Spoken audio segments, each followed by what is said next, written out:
Imagine this, a nuclear reactor nestled within the heart of Denver International Airport. Sounds like a plot straight out of a sci-fi thriller, right? But here's the kicker. It's a real proposal that's got everyone talking. Let's dive into the nitty-gritty of this controversial idea and see what all the fuss is about. First things first, let's talk about the origins of this story. This article is the result of first-hand reporting with journalists on the ground, interviewing sources and poring over primary documents.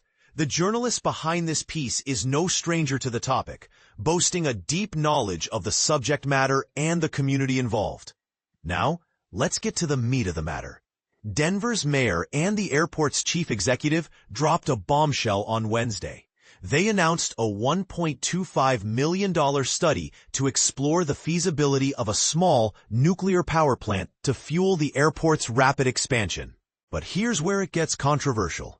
Critics are already raising some serious red flags.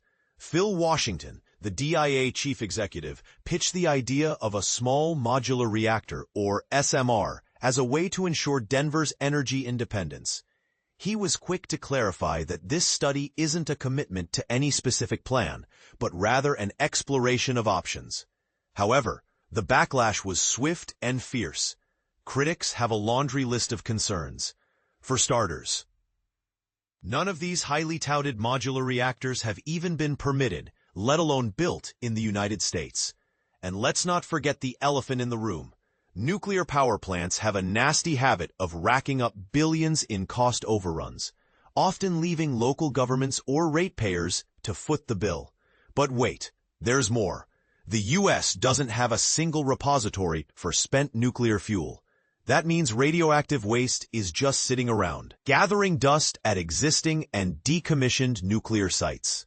Xcel Energy, which was at the press conference to show support, admitted that nuclear waste from its decommissioned Fort St. Vrain plant is still in storage in Platteville. And this is the part most people miss. Citing unproven nuclear technology in an airport that sees 100 million passenger visits a year?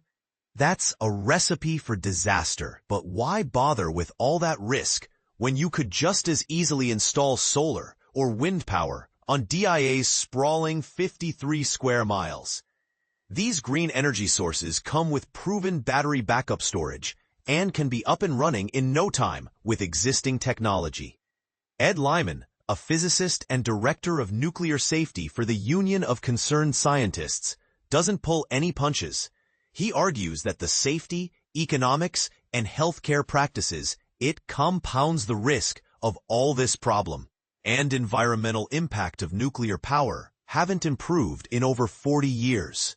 The renewed interest in small reactors is largely due to the Trump administration's push to speed up permitting reviews and the tech industry's insatiable appetite for power.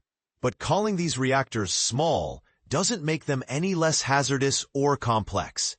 In fact, it makes the economics even worse for consumers, as these reactors wouldn't generate enough electricity revenue to pay investors. Lyman doesn't mince words. He says the hype around these reactors has outpaced the actual technology, and it's all just a big greenwashing scheme. The DIA chief and Denver Mayor Mike Johnston faced a barrage of tough questions when they announced the study. They acknowledged the concerns, but stood firm, saying that the study would be a worthwhile investment even if nuclear power turns out to be a non-starter. They emphasized that Denver is committed to being carbon neutral by 2040, and will continue to explore all viable forms of clean energy. Meanwhile, DIA is booming, with over 80 million passengers a year and expectations to hit 100 million within a few years. The airport is also looking into major new developments, including AI data centers and other heavy power users. Currently, DIA draws about 45 megawatts of power, and that number is only going to grow. Modular reactors, which can be built off-site and trucked in, range from 30 megawatts to 300 megawatts in size. They could theoretically be stacked or expanded as needed, but here's the catch. Any reactor at DIA would likely be placed underground, adding another layer of complexity. Officials are open to contributions from federal grants and other potential funding partners. Xcel Energy, with its experience operating nuclear reactors in Minnesota and the Fort St. Vrain history, is on board to lend a hand. House Bill 1040, signed by the governor this year, classifies nuclear power as an official clean power source, making it eligible for utilities' clean energy conversion plans and government financing. But environmental groups aren't buying it.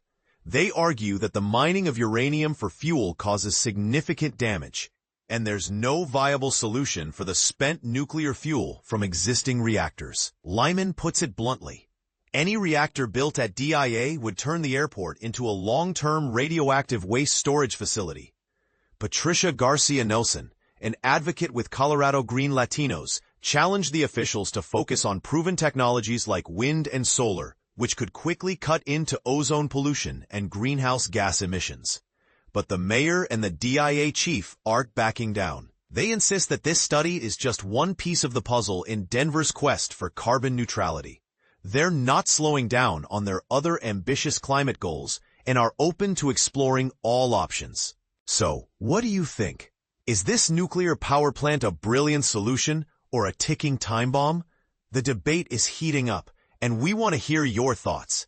Drop a comment below and let us know where you stand on this controversial issue.